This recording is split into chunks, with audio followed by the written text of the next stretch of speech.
चलो तो शेयर तो हो गई ना, स्क्रीन तो शेयर है ना। Yes sir. तो देखो ये क्वेश्चन नंबर 1 जो है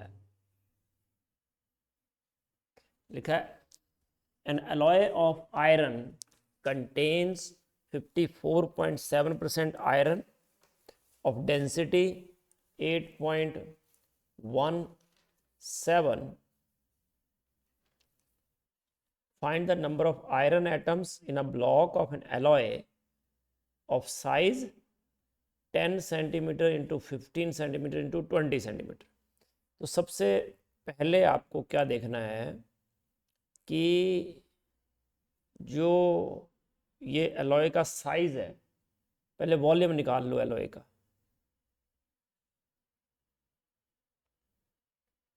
वॉल्यूम ऑफ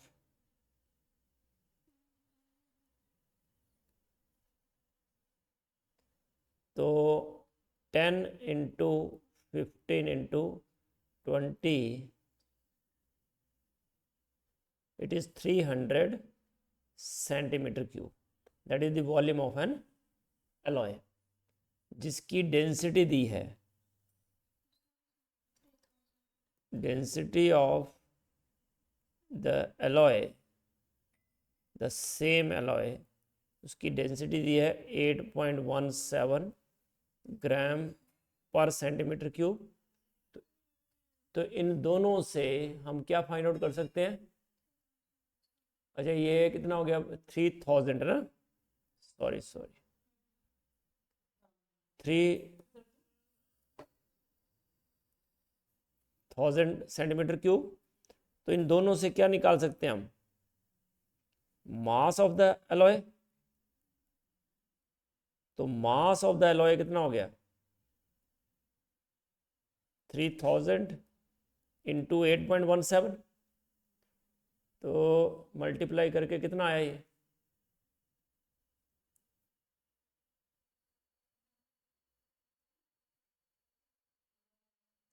बोलो। 7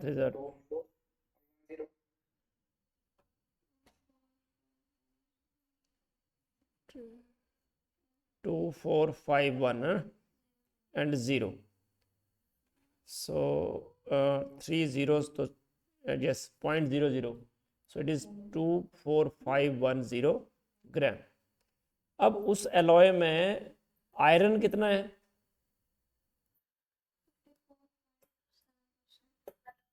तो that means mass of iron that is equal to 54.7% of 24510। तो कितना आया ये?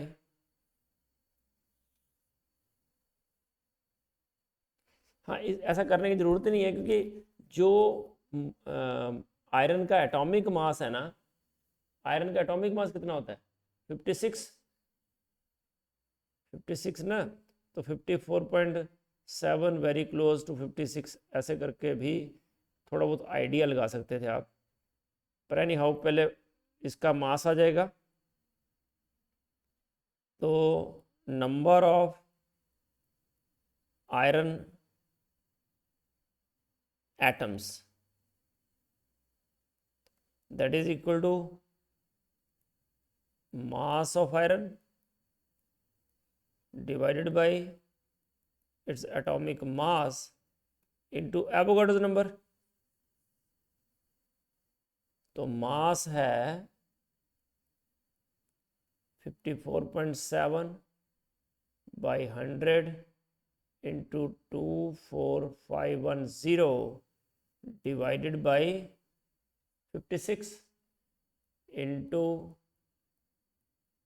Avogadro's number. तो बोलो कितना आएगा?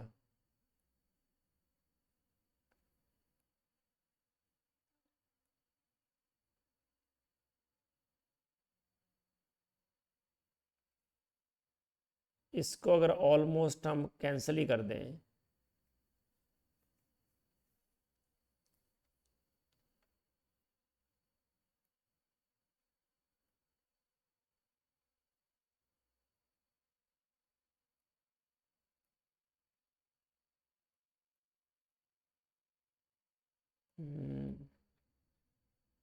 करो बोला मल्टीप्लाई कितना आता है?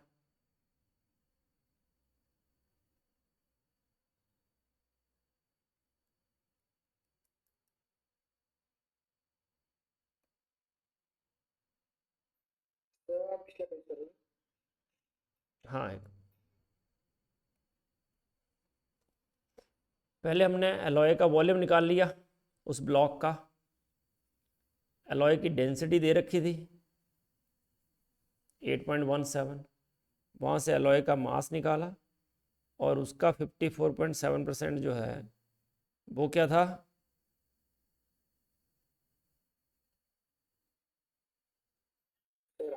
आयरन। तो आयरन का मास आ गया ना हमारे पास।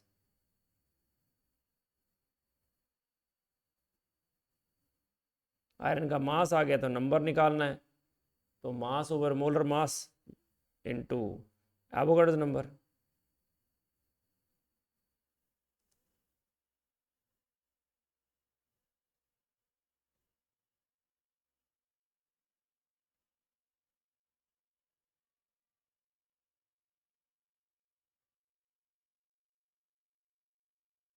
बोलो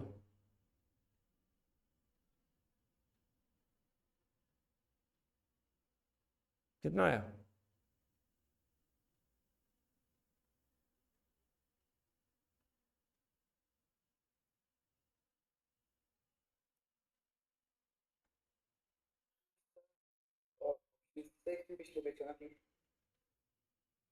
हम्म, अच्छा, ऑप्शन सी आ रहा है।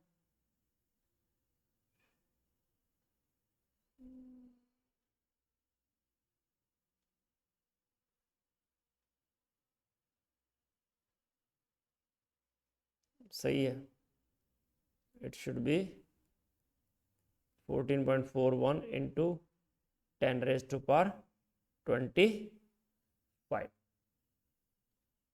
तो ये आंसर आपका आएगा। Yes sir. और डाउट किसी को? समझ में आ गया दोनों को?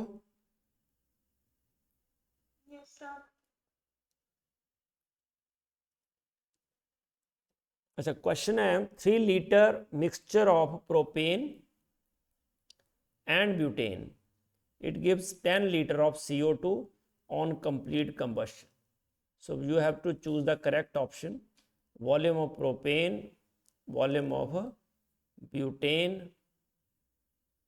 तो ऑब्वियसली 1 और 2 और 3 में तो एक ही करेक्ट होगा, या बोथ 1 and 2। तो देखो, एक है propane, so propane on complete combustion, it gives CO2 and H2O. I'm not writing gas, liquid, है ना, just balance it। 3, 4, 5, C4H10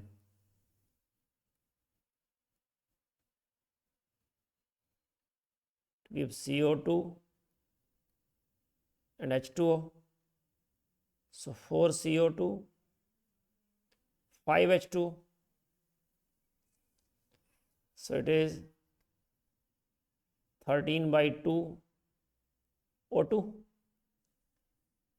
So 3 liter mixture of, let us say we have X liter of propane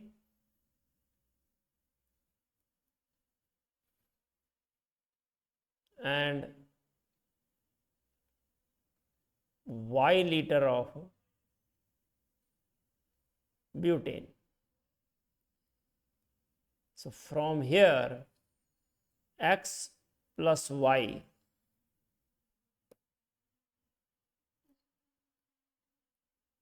x plus y is equal to 3.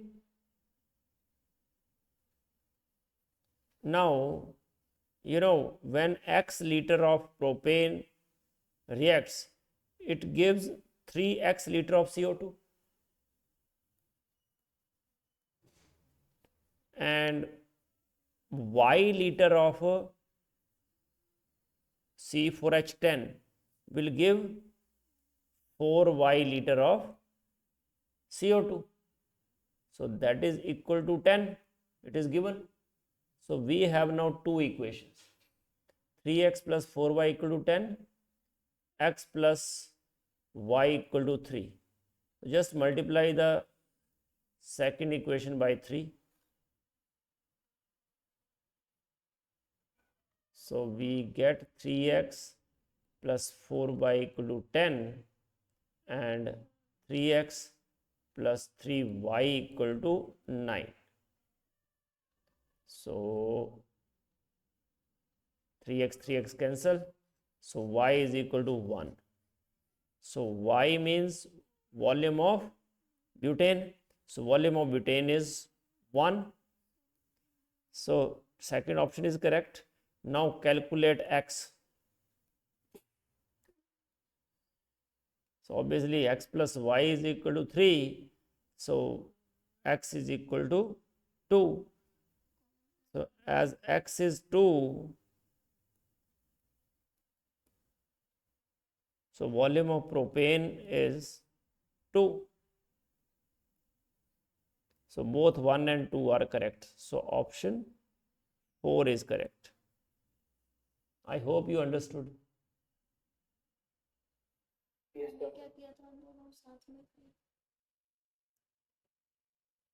Next question.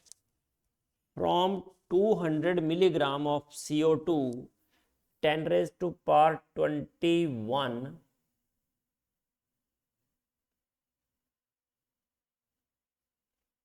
10 raised to power 21 molecules are removed.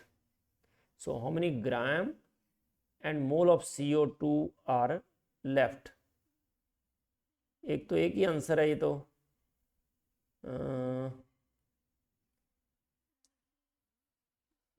Answer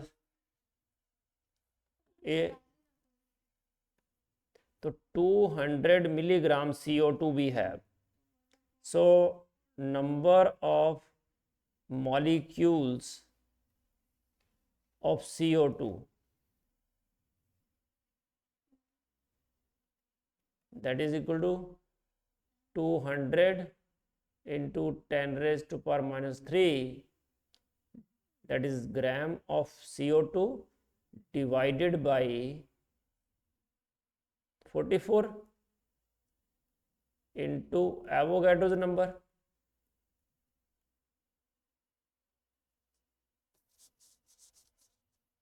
So what will we get?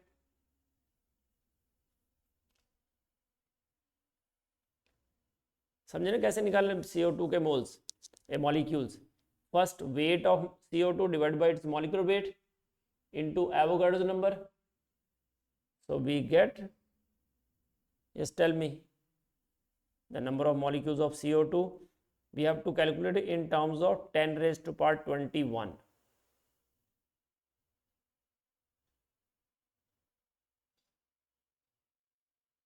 बोलिए.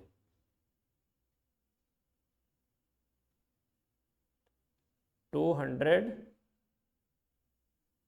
into 6.02 divided by 44. So it is 27.36 into 10 raised power 20, because 10 minus 3, 10 power 23. So it is 2.736 into 10 raised to power 21. So now from here we remove 10 raised to power minus 21 molecules. So number of molecules of CO2 left, that is equal to 2.736 into 10 raised power 21 minus obviously 1 into 10 raised power 21. So it is 1.736 into 10 raised to power 21. तो इतने molecules आए। तो इन molecules से हम ग्राम निकाल लेते हैं, sorry moles निकाल लेते हैं। तो number of moles of CO2, तो मोल्स कैसे आते हैं, number divided by Avogadro's number.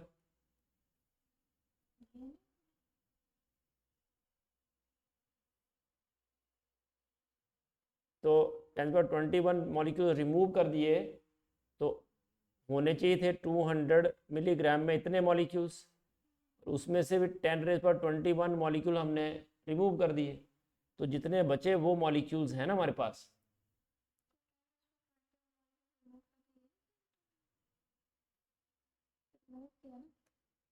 तो 10^21 माइनस कर दिए इसमें से, टोटल मॉलिक्यूल्स इतने होने चाहिए, और इसमें से 10^21 मॉलिक्यूल्स हमने सब्ट्रैक्ट कर दिए।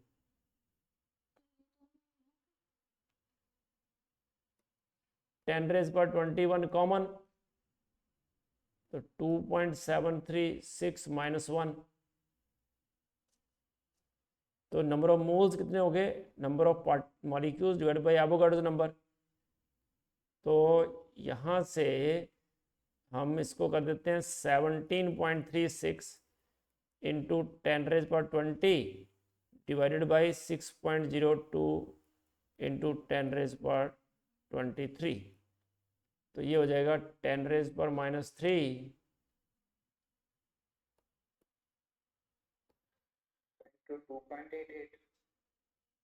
into 2.88. Okay, so that means option 2 is correct.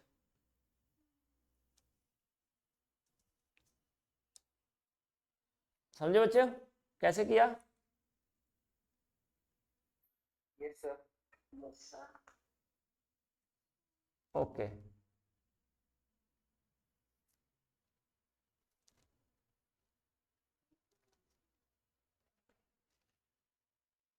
What is the equivalent weight of HNO3 in the following reaction? तो देखो बेटा, HNO3 में what is the oxidation number of nitrogen?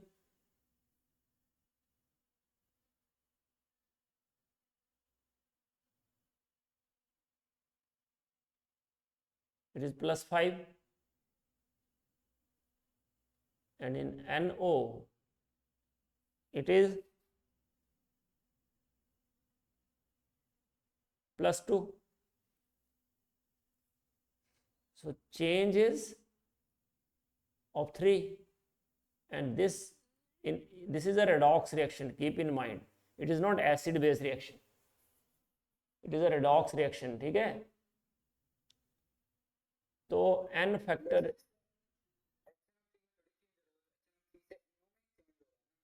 हाँ तो बेटा HNO3 NO में चेंज हो रहा है ना, तो नाइट्रोजन जो है उसका ऑक्सीडेशन नंबर चेंज हो रहा है, तो वही तो देखना है हमें। यहाँ सल्फर है, सल्फर यहाँ H2S में -2 है और यहाँ पे 0 है, तो 2 का चेंज हो गया ना।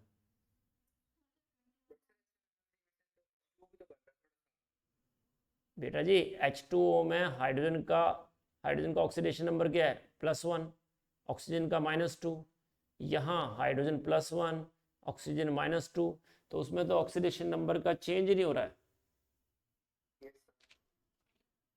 समझा? तो इसलिए जिसमें चेंज हो रहा है वही देखना है ना हमें, मतलब n factor is change in oxidation number.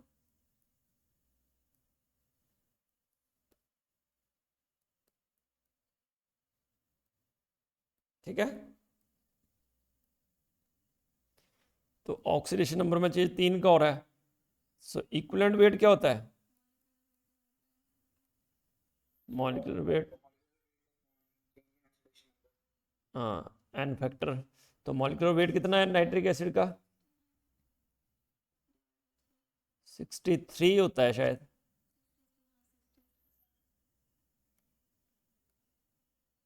Nitric acid का atomic molecular weight 63 divided by 3, so it comes out to be 21. So option 1 is correct. समझे? Yes, sir. Saanvi, Yes, sir.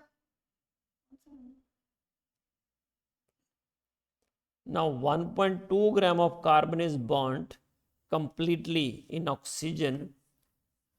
We have supplied limited, ठीक है, oxygen to produce CO and CO2, and this mixture of gases is treated with solid I2O5 to know the amount of CO produced.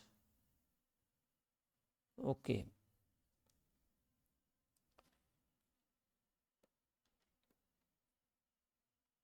I2O5.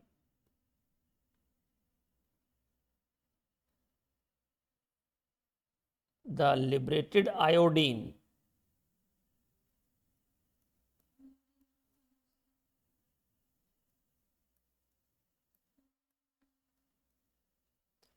liberated iodine required 120 ml of 0.1 molar hypo solution for complete titration.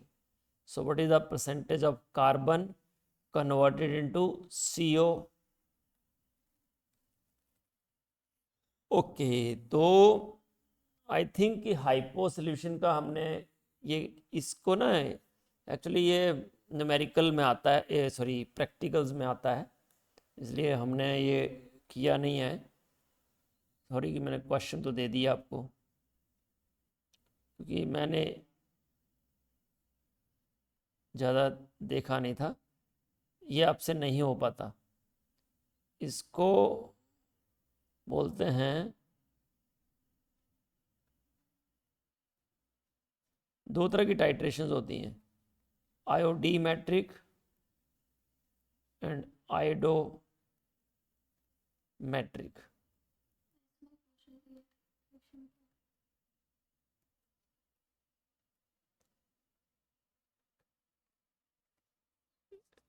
Yes बेटा, इसको पता है titration क्या होते हैं?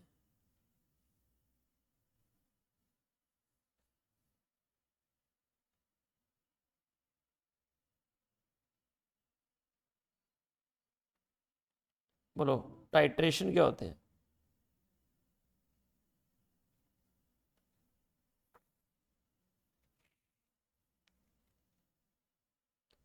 तो आयोडोमेट्रिक titration मतलब कि जब हम कोई non concentration, non volume use करके किसी दूसरे एसिड, बेस, सॉल्ट, कोई ऑक्सीडाइजिंग एजेंट, रिड्यूसिंग एजेंट की कॉन्सेंट्रेशन फाइंड आउट करते हैं, है ना, तो उसको बोलते हैं टाइट्रेशन। तो आयोडोमेट्रिक टाइट्रेशन क्या होती है? इसमें हम क्या करते हैं, ये रिडॉक्स टाइट्रेशन है,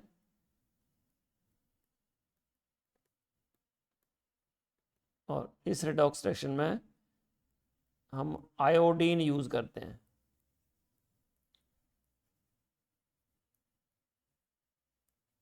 किसके लिए? To determine the concentration of an oxidizing agent, ठीक है। और दूसरी होती है आयोडीमेट्रिक टाइट्रेशन। तो आयोडी मतलब जिसमें आयोडीन हम जो है डायरेक्टली टाइट्रेट करते हैं, is the standard solution of iodine. इसमें आयोडीन को यूज करते हैं to determine the concentration of an oxidising agent. और आयोडी मैट्रिक में क्या होता है,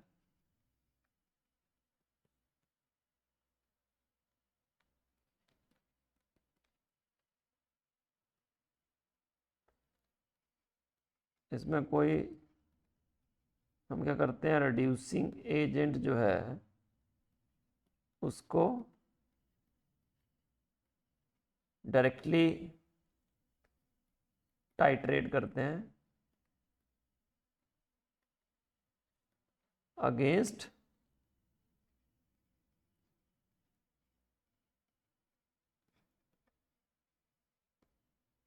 a standard solution of iodine. ये स्टैंडर्ड सॉल्यूशन क्या होता है बच्चा? सर क्या?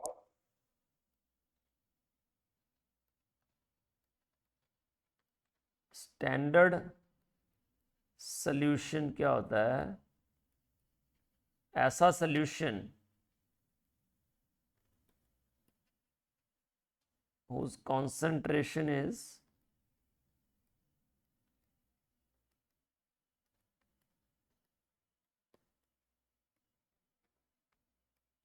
known to us, जिसकी कॉन्सेंट्रेशन में पहले से पता हो, उस सॉल्यूशन को बोलते हैं स्टैंडर्ड सॉल्यूशन।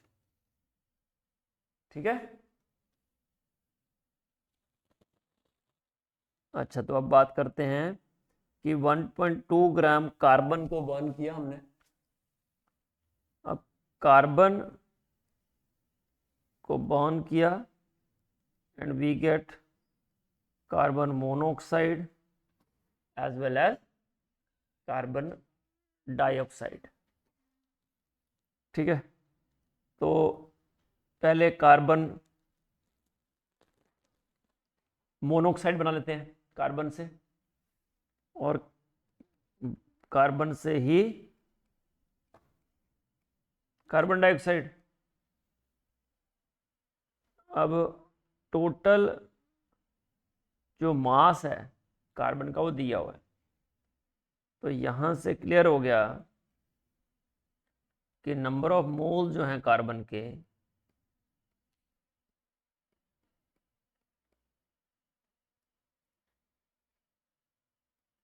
वो है 0.1। कार्बन के नंबर ऑफ मोल 0.1 है। उसमें से लेट अस से कि x मोल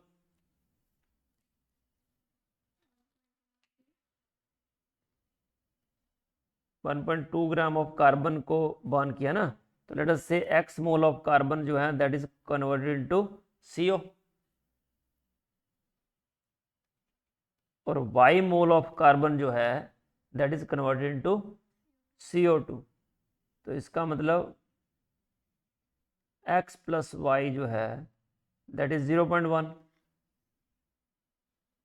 तो जितने मोल कार्बन बर्न होगा उतने मोल CO बनेगा, और जितने मोल कार्बन बर्न होगा उतने मोल ही CO2 बनेगा।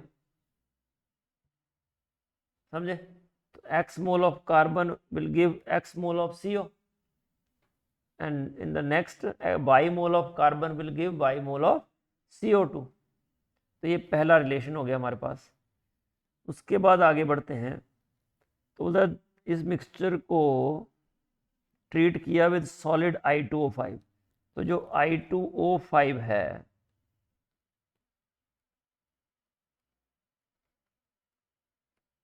That will react with CO only, क्योंकि CO2 तो ऑलरेडी ऑक्सीडाइज स्टेट में है ही। तो ये क्या बना देगा, I2 प्लस 5CO2। और जो आयोडीन इसमें लिबरेट होती है, तो देखो अगर 5 मोल CO हो तो आयोडीन लिबरेटेड इज 1 मोल। तो हमारे पास कितने मोल CO हैं? x मोल। तो अगर x मोल होंगे तो ये कितने बनेंगे?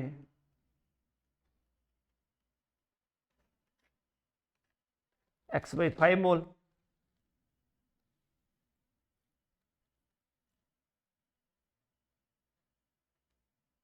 तो x/5 मोल जो हैं आयोडीन लिबरेट हुए, और वो जो लिबरेटेड आयोडीन हैं that required 120 ml of 0.1 molar hypo solution. अब ये हाइपो सोल्यूशन क्या होता है? बाहर का मीडियम में ज़्यादा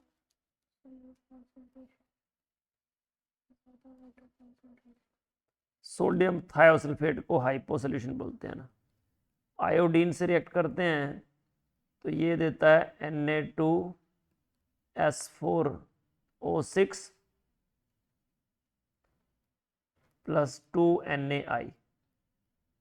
ये रिएक्शन होता है।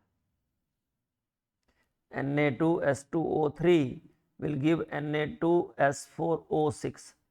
तो देखो मुझे बताओ I2 का n फैक्टर कितना है?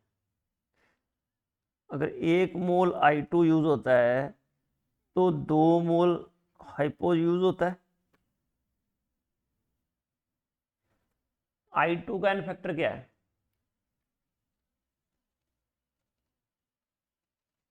आयोडीन का इसमें n फैक्टर कितना है? देखो आयोडीन है 0, यहां कितना है? -1। तो इस तरह से एक आयोडीन के लिए 1 का चेंज हुआ, बट देयर आर 2 आयोडीन, तो 2 का n फैक्टर 2 है आयोडीन का। 0 से -1 1 का चेंज हुआ, बट आयोडीन कितने हैं इसमें? 2, तो डबल हो गया ना चेंज। तो एक को ही देखना होता है जिसका निकालना है। हमें पूछा गया अगर कि आयोडीन का n फैक्टर कितना होगा, तो आपको देखना है कि I2 किस में चेंज हो रहा है, आयोडीन। तो आयोडीन देखा आपने कि एलिमेंटल स्टेट में तो 0 होती है और उससे NaI बन रहा है, मतलब -1। एक आयोडीन के लिए 1 का चेंज हो रहा है। और अगर आयोडीन की बात करें एज अ मॉलिक्यूल तो उसमें 2 आयोडीन है, एक के लिए 1 का चेंज तो 2 के लिए 2 का चेंज।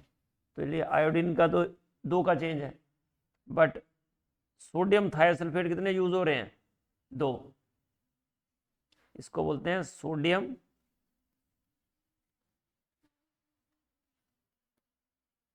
थायोसल्फेट,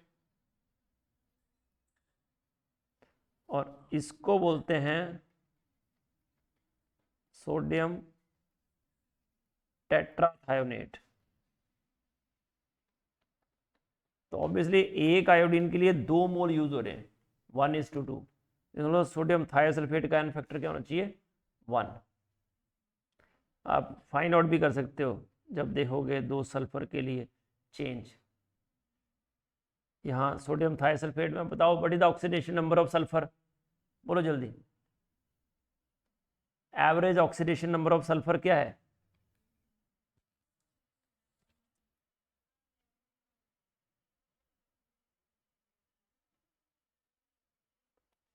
एवरेज ऑक्सीडेशन नहीं, सोडियम थायोसल्फेट में।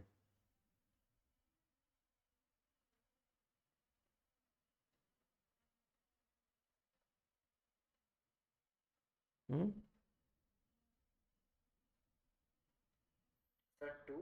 हाँ +2 हुआ, और सोडियम टेट्राथायोनेट में कितना है?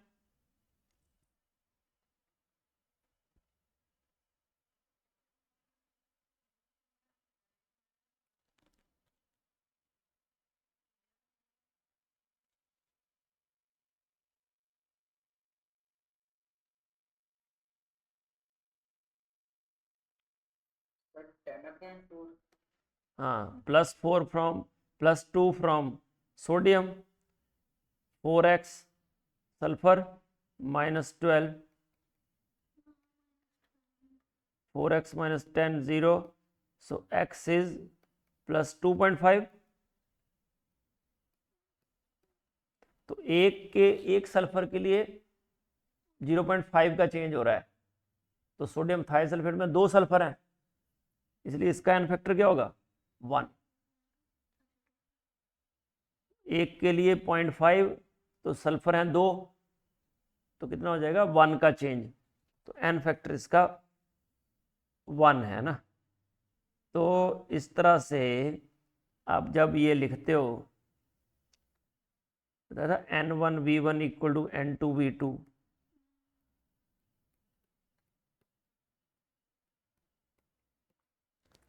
तो इसको ले लो I2 और इधर ले लो सोडियम थाइसल्फेट, मतलब हाइपो जिसको बोल रहे हो आप, है ना। और हाइपो कितना है 120, 0.1 मोलर, तो आयोडीन कितनी लिबरेट हो पता चल जाएगा।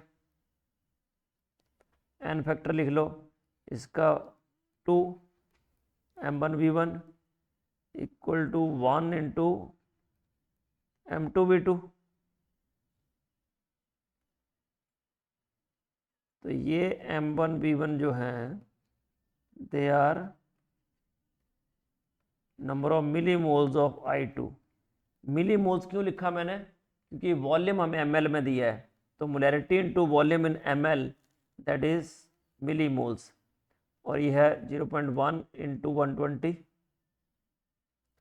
0.1 M1 M2 हो गया 120, और ये हो गया इंटू 2, तो number of millimole of I2 equal to 0.1 और 120 इंटू डिवाइड बाई 2, तो 6 मिलीमोल्स आए I2 के, और 6 मिलीमोल्स I2 के आए तो X की वैल्यू आ जाएगी,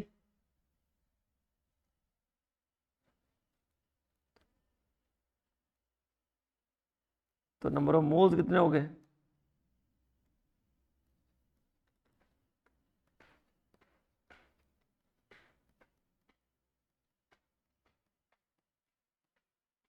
6 into 10⁻³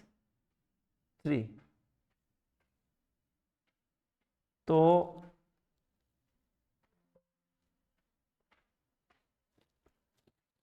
X/5 is equal to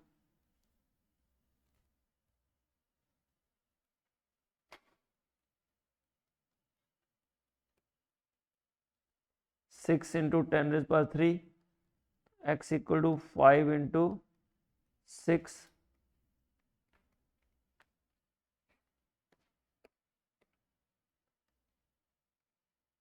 X is 30 into 10⁻³ that implies 0.03, तो X आ गया 0.03।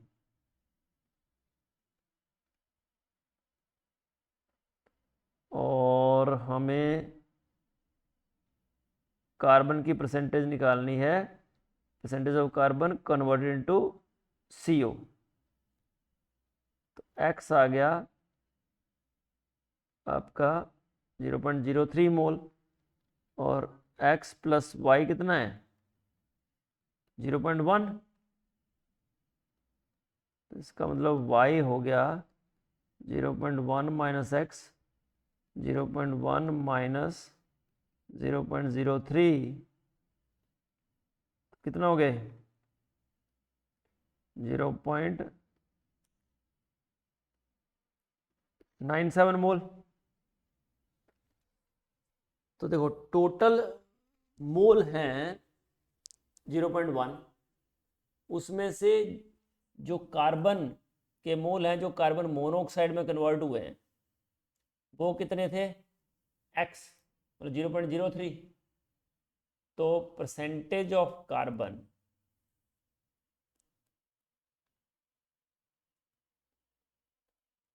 Converted into CO, that is equal to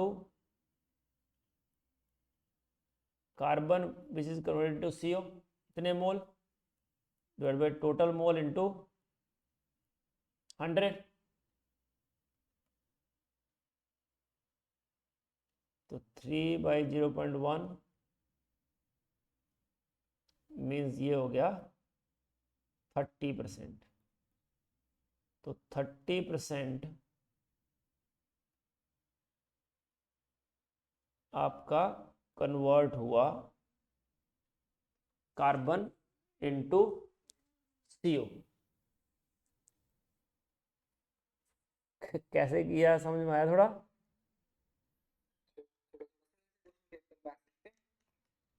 इतने टफ क्वेश्चन तो नहीं आते हैं, है ना,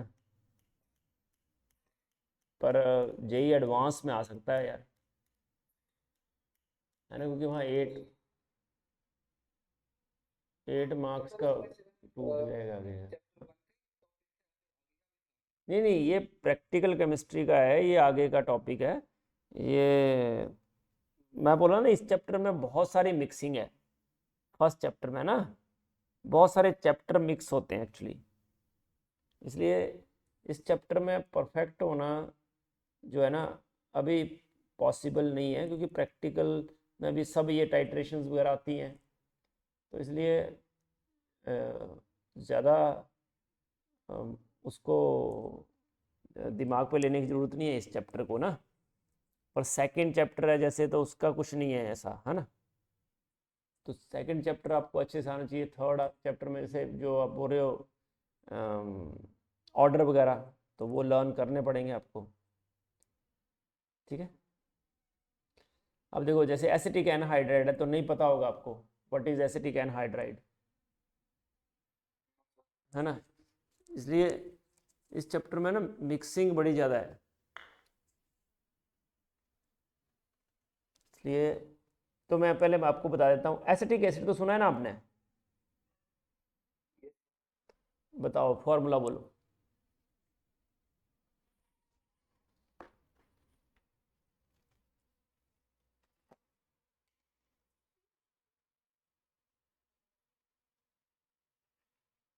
C2H5 C double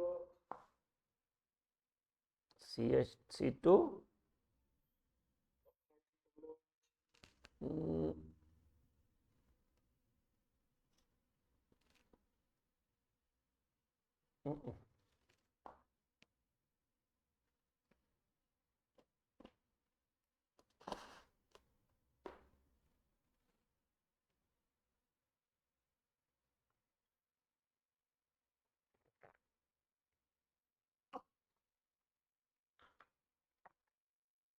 Saanvi,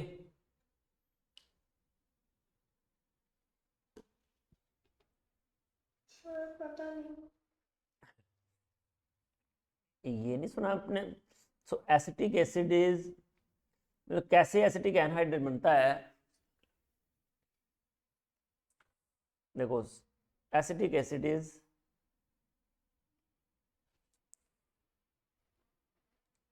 CH3 COOH, यानी इथेनोइक एसिड, 10th में था ना।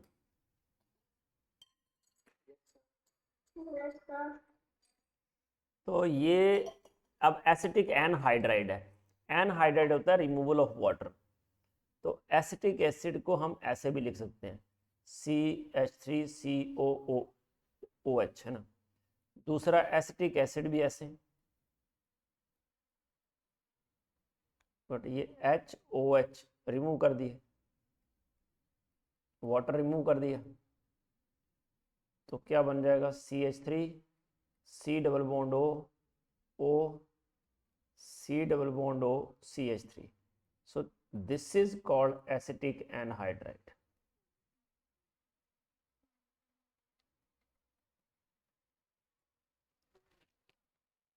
ठीक है।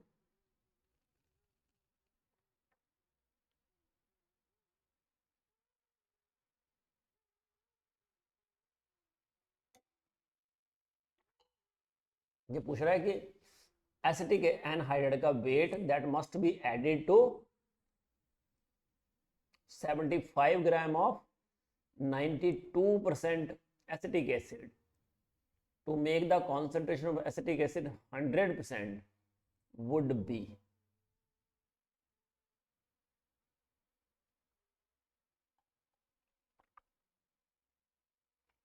75 ग्राम ऑफ 92% एसिटिक एसिड में कितना एसिटिक एसिड ऐड करें कि जो एसिटिक एसिड की कॉन्सेंट्रेशन है वो 100% हो जाए।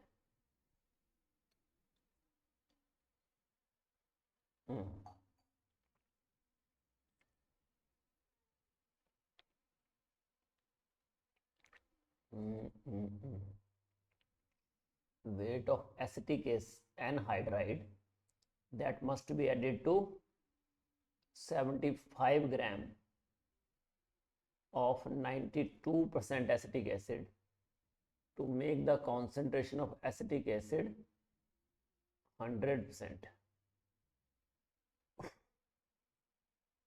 एसिटिक एसिड का मॉलिक्यूलर वेट कितना है पहले ये बताओ।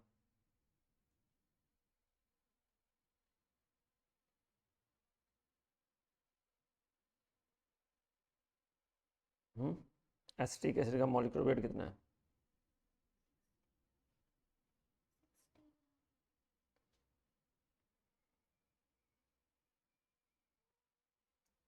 तो एसिटिक एसिड का मॉलिक्यूलर वेट है और हमें हाँ 60 ना,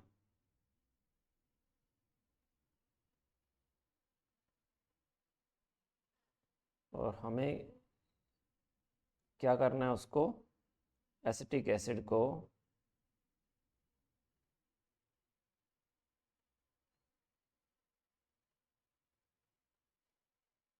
किस में ऐड करना है? 75 ग्राम ऑफ 92% एसिटिक एसिड है ना, ताकि परसेंटेज जो है कितनी हो जाए,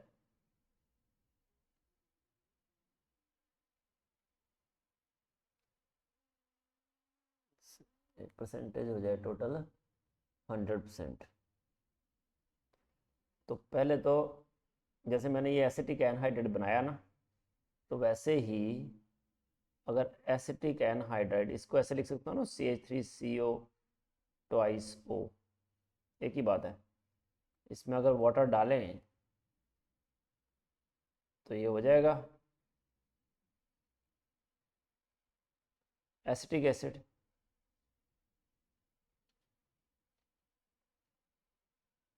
है ना। तो 92% एसिटिक एसिड है ना।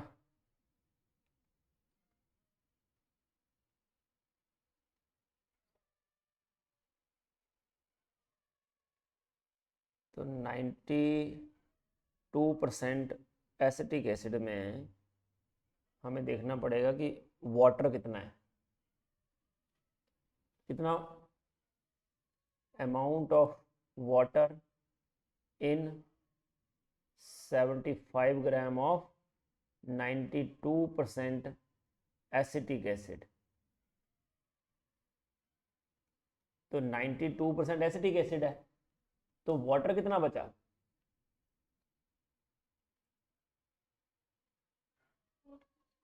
8%। तो 8% ऑफ 75 दैट इज वाटर। तो कितना हुआ? 6 ग्राम। तो वाटर जो है वो 6 ग्राम है। तो हमें क्या करना पड़ेगा कि ये जो वाटर है ना, वो पूरा कहाँ यूज हो जाए? एसिटिक एसिड में। तो मोल्स निकाल लो, कितने हो गए number of moles of water? 6/18,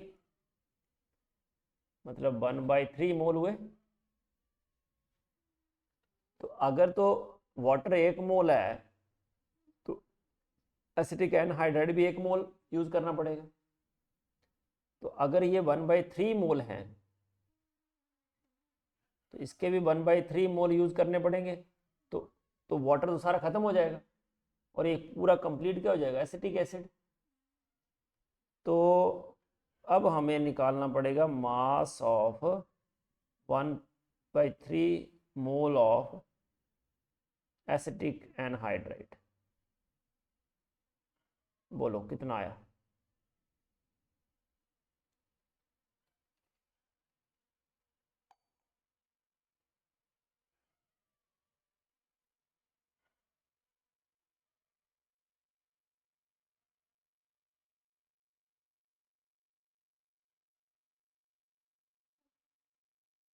तो कितना है मास एसिटिक एनहाइड्राइड का?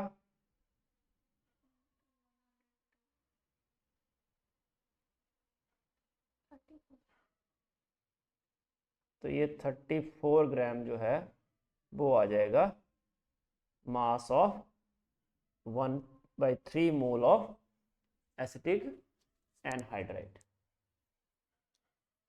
ठीक है।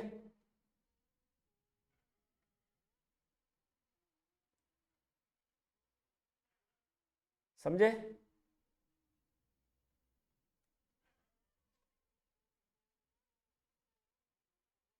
ये बात समझ में आई बच्चे?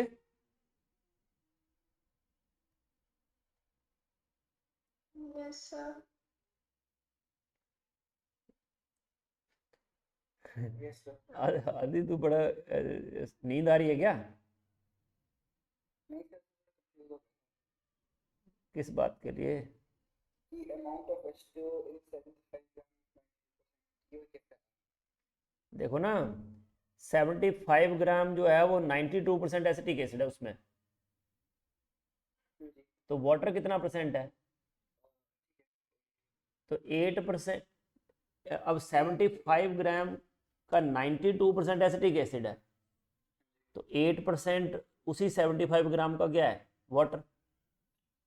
तो 75% ऑफ 8% ऑफ 75 हुआ ना।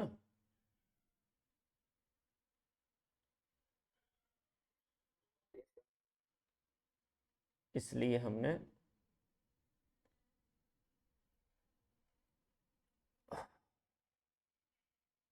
120 ml of gaseous mixture consisting of equal proportion by volume of CO and H2.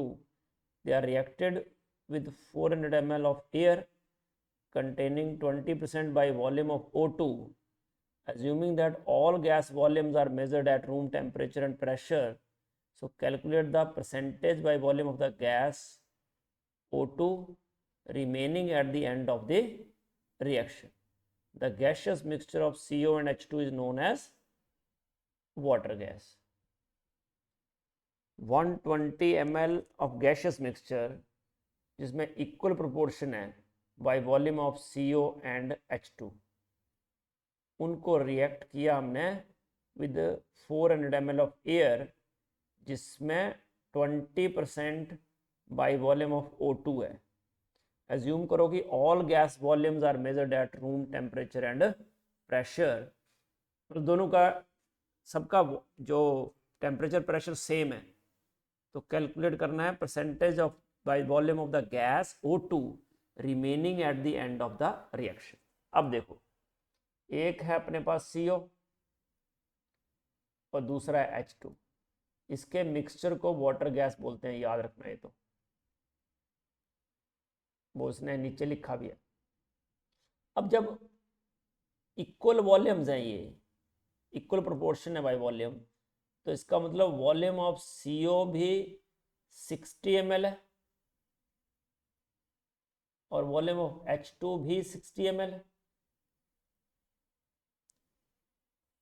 अब O2 जो है वो किससे रिएक्ट करेगी? ओनली CO से। CO से रिएक्ट करेगी तो CO प्लस हाफ O2 क्या हो जाएगा? CO2 है ना। और वो O2 से CO से react करेगी, H2 से नहीं करेगी। बेटा H2 गैस और O2 गैस का रिएक्शन करना है, HH बॉन्ड जो है ना बहुत स्ट्रांग होता है, तो H2 डायरेक्ट O2 से रिएक्ट करता होता तो वाटर कहीं भी बन जाता ना, आसान नहीं हो जाता वाटर बनाना एकदम। कार्बन मोनोऑक्साइड जो है ना वो बड़ी अनस्टेबल गैस है।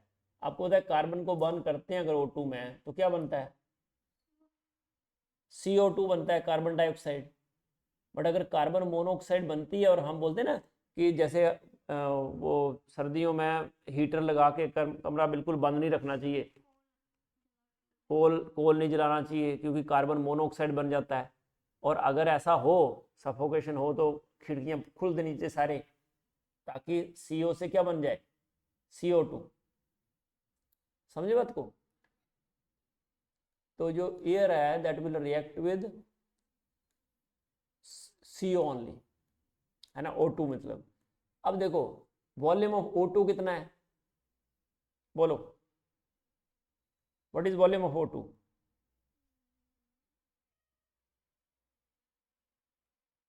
वो 20% ऑफ 400।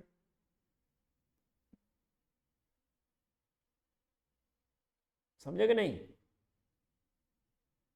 Yes, sir. तो 80 ml हुआ,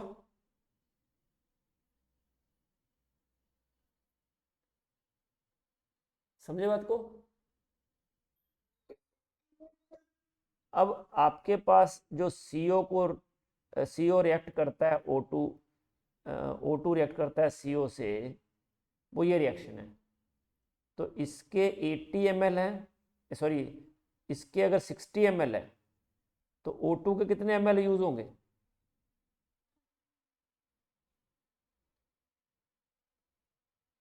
30.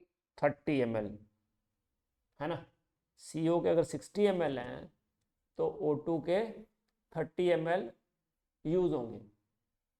तो यहां से क्लियर हो गया कि O2 तो 30 ml यूज होगा, तो volume of O2 remaining at the end of the reaction कितना हो जाएगा, हाँ 50 ml बच जाएगा ना। तो अब ये पूछ रहा है कि percentage by volume of the gas निकालनी है O2। तो percentage by volume of O2, तो परसेंटेज बाय वॉल्यूम कैसे आ जाएगी, देखो 50 ml तो बचती है, तो टोटल वॉल्यूम कितना है बचता है, देखो ये 60 ml रिएक्ट किया इसके 30 ml से, तो ये 60 ml ही बनेगा ना। तो एंड में क्या क्या है हमारे पास बताओ, volume of total volume of the gas, एक तो वॉल्यूम ऑफ हाइड्रोजन है, और जो CO है वो तो CO2 में कन्वर्ट हो गया, तो एक वॉल्यूम ऑफ CO2 है और एक वॉल्यूम ऑफ O2 है। तो H2 का कितना है 60, जो CO है वो तो CO2 में कन्वर्ट हो रहा है, तो उतना ही वॉल्यूम बच रहा है 60, और O2 का कितना बच रहा है 50, तो कितना हो गया 170। तो 50/170 इंटू 100, बोलो कितना आएगा।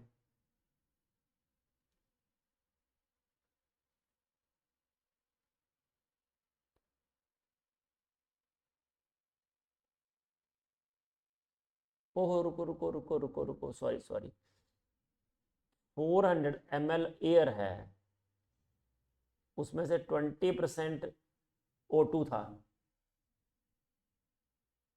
समझे। तो ये तो पूरा 400 ml में से कितना ml निकला, एक मिनट, O2 का है ना, तो बाकी एयर तो वही है ना, गैस तो 80 ml 320 तो ये भी है, तो टोटल कितना हुआ बोलो,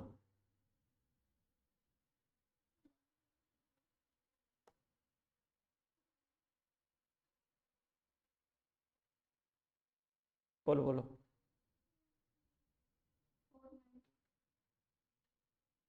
490।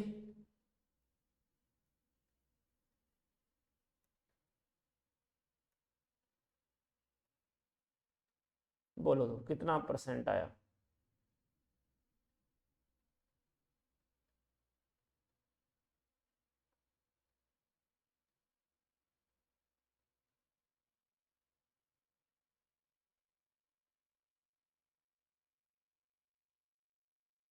So nearly 10%. 10% है। देखो हाइड्रोजन था 60 ml और तो यहाँ 10% तो आंसर ही नहीं है। चलो देख लेते हैं क्यों नहीं है। 60 ml हाइड्रोजन से आ गया जो बचा, और 320 ईयर से 60 बन गया कार्बन डाइऑक्साइड और 50 तो O2 ही बच गया।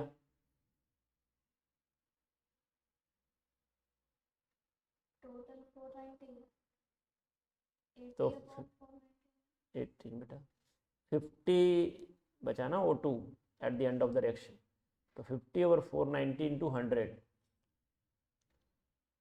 ऑलमोस्ट 10% आया।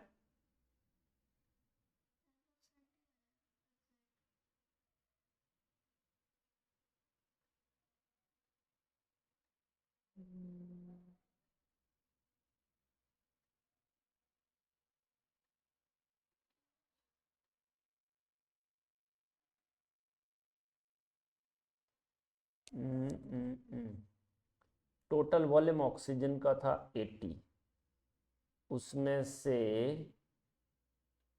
30 ml यूज हुआ ना।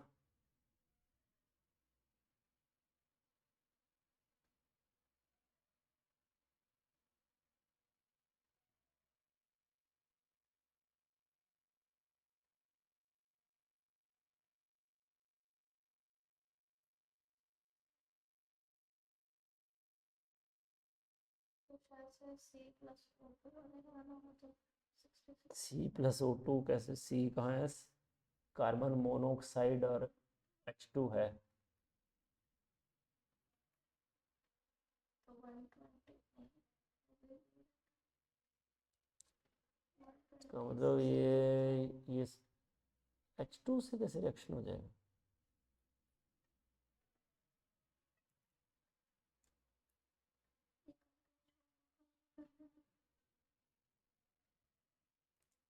एक मिनट, ये तभी पॉसिबल है जब वो ये भी मान के चल रहा है कि H2 भी हाफ O2 से रिएक्ट कर जाता है और H2O बना देता है, but that is not possible क्योंकि इसने आगे ये तो नहीं लिखा है कि ऑल गैस रूम टेम्परेचर है। रूम टेम्परेचर पे तो hydrogen cannot react with oxygen. ये मेरे क्वेश्चन में थोड़ा फ्रेमिंग में गलती होगी, ठीक है। वो 5% आंसर दे रहा होगा क्योंकि वो ये सोच के चल रहा होगा कि दोनों में यूज़ होगा। 80 - 60 20 हो गया, तो ये 20 करेगा तो कितना आंसर आएगा? तो आएगा ना almost 5%।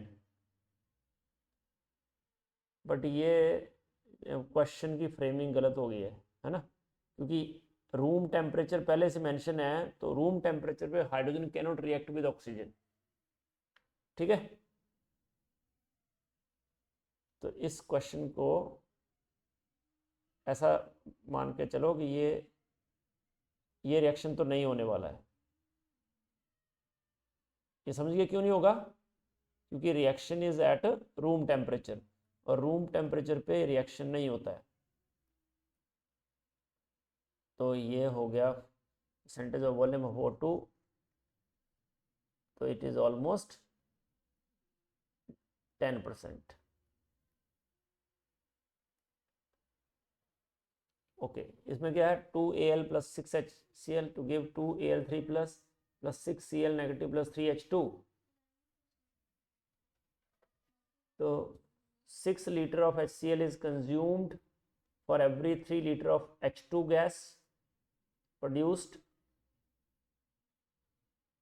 33.6 liter H2 gas is produced regardless of temperature and pressure for every mole of aluminium that reacts. 67.2 liter of H2 gas at STP is produced for every mole of aluminium that reacts. 11.2 liter H2 gas at STP is produced for every mole HCl aqueous consumed. So 2Al 6 HCl aqueous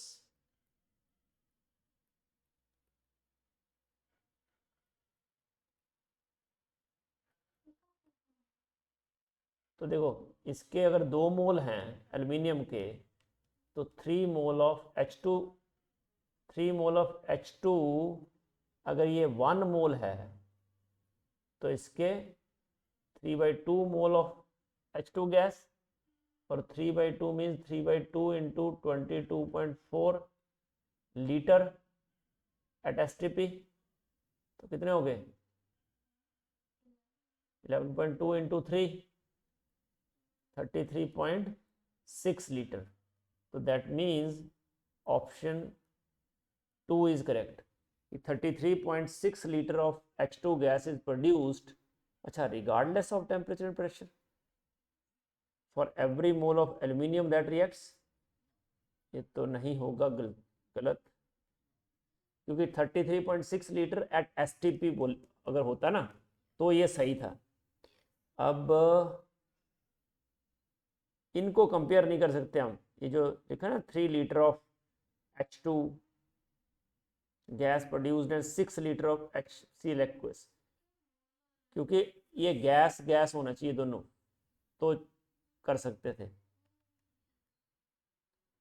next is 11.2 litre of H2 gas at STP is produced for every mole of HCl gas aqueous consumed.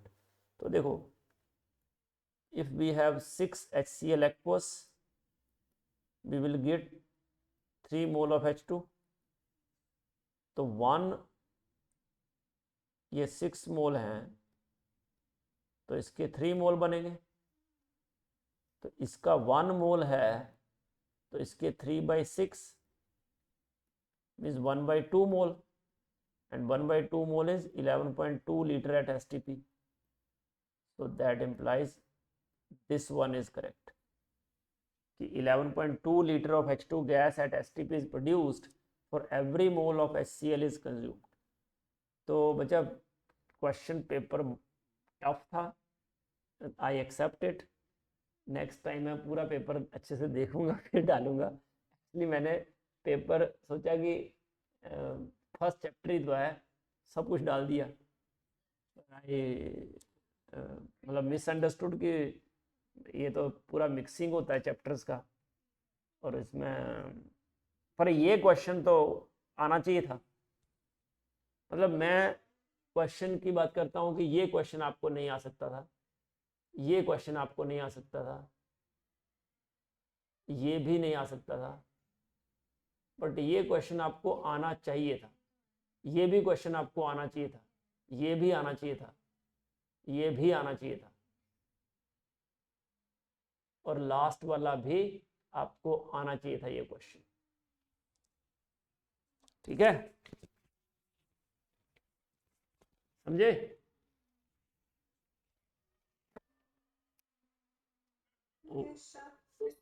हाँ, तो work hard क्योंकि अभी worry करने की ज़रूरत नहीं है क्योंकि ये चैप्टर ऐसा ही है बट इसमें प्रैक्टिस मतलब नीड मोर प्रैक्टिस. ठीक है, चलो तो ठीक है बेटा, इतना करो है ना. और ये वो इंटीजर बेस कर लेना और बताना मुझे कोई डाउट होगा तो है ना. ओके बेटा, बाय बाय.